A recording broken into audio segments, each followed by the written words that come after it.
This little old me, pursuing our dreams. We're coming in hot, 2024. I want to tell you all the things that I've jotted down that I am bringing into 2024, as well as the things I'm leaving in 2023. The first thing on that list, because 2024 is about growth, it is about having fun, taking risks, and not overthinking. That is what summarizes what I want out of 2024. First thing on my list that all of us need to be doing, and this is like simple. It sounds stupid. It sounds like, oh my God, duh. So hear me out. A clean room. I know. It sounds easy. It sounds so easy. But a clean room is a happy room. A disorganized room is a chaotic mind. My room reflects how I feel, no matter what. It always has. If I'm mad, my room's a mess. If I'm sad, my room's a mess. If I'm happy, my room is clean. And then this year, I am living on my own now, and the amount of joy I get from cleaning my room,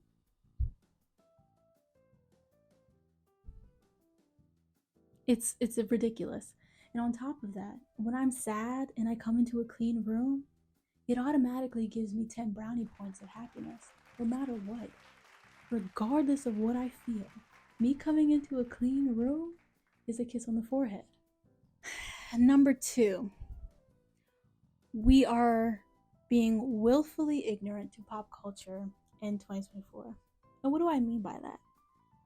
I feel like I've been so entranced in social media because, of course, as an artist, I'm trying to make my way and figure out what type of person and artist I'm trying to be on social media. So I post a lot.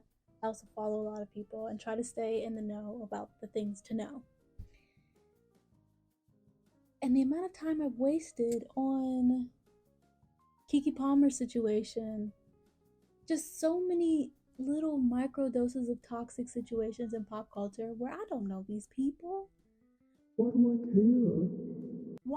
I care? Why do I care so much? So in 2024, I'm focusing on what I'm passionate about, the people that are in those industries that I look up to, versus I'm looking for the toxic thing to like get me excited about, oh my God, he said that, she said that. I don't care. Stop doom scrolling. Allow yourself to be bored. It's okay. When you go to the bathroom, you don't need to scroll. You can just like look up at the ceiling. You could think about what you need to do for the day. You could read. Take risks.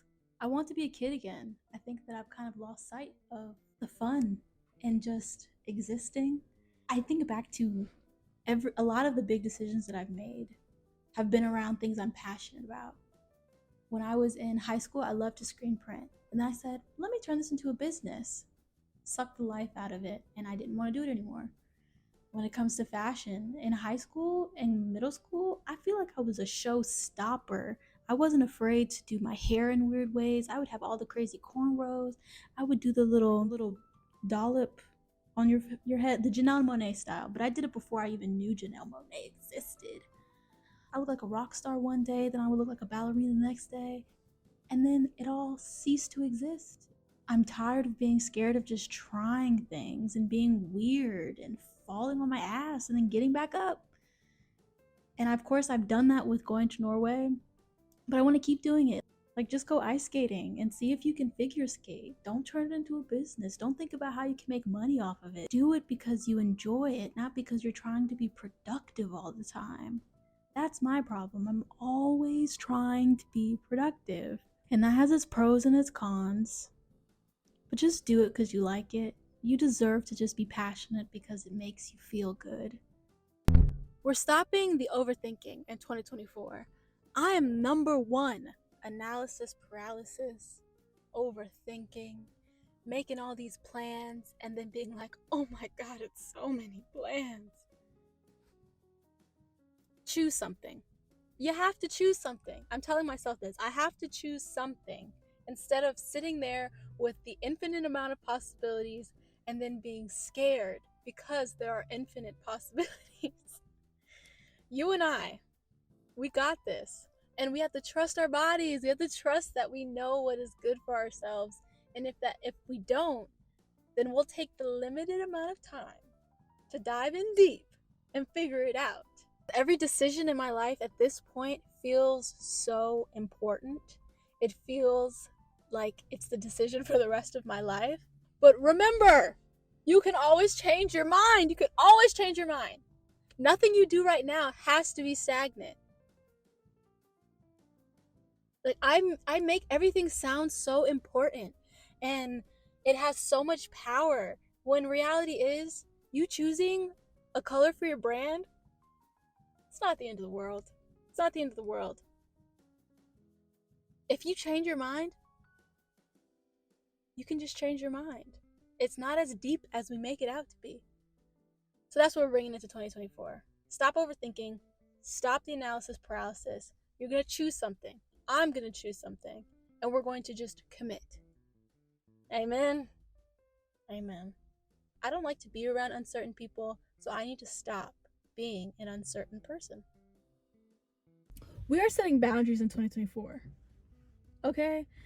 If you're anything like me, does that make sense? I don't know. But if you're anything like me, you are someone who has a background that's not American, so you got a foreign background. There's a level of guilt that's just there. When you start to become independent and make decisions and leave the nest, there's this guilt that family puts on you to stick around, to always be available, all these different things. I don't know if you can relate to this, but if you can, we're both setting boundaries.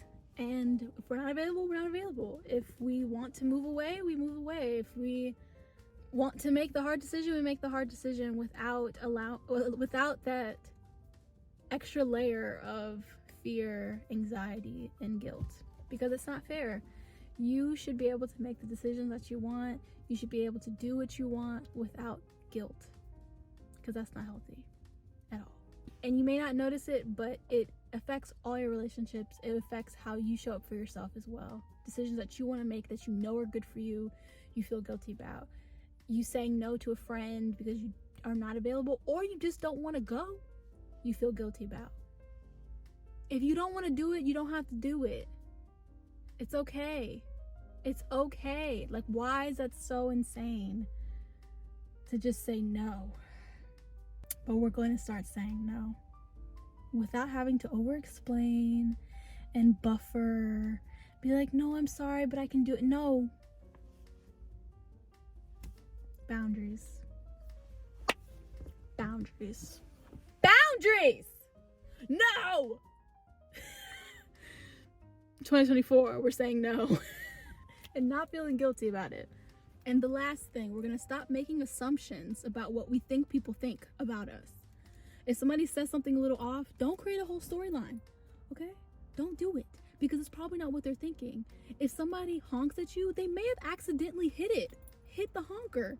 You never know. I do that sometimes. Sometimes I'm sitting there in traffic, accidentally beep. It ain't even that deep, but of course it could be. But anyway, stop making assumptions. If somebody seems a little off, just ask, versus making an assumption that they're mad at you or that they don't want to talk to you. You don't know until you ask. You don't know until you know. So stop making up storylines, because you're wasting your own time. You're stressing yourself out. You're giving yourself anxiety, and you're also painting people in a bad light when they don't even deserve that. Give people the opportunity to tell you what's going on. And that's it. 2024, that's what we're doing. And you got this, I got this. And to celebrate the fact that we got this, I got myself the mango cream bars from Trader Joe's. And I got some Cheeto powder that I'm gonna try to make Cheeto myself at home. I've got my grandma's recipe. We're gonna see if I can make it like Cheetos. And I have loafers on. Trying to be stylish, trying to just try shit. You got this. Take on the world, you deserve it.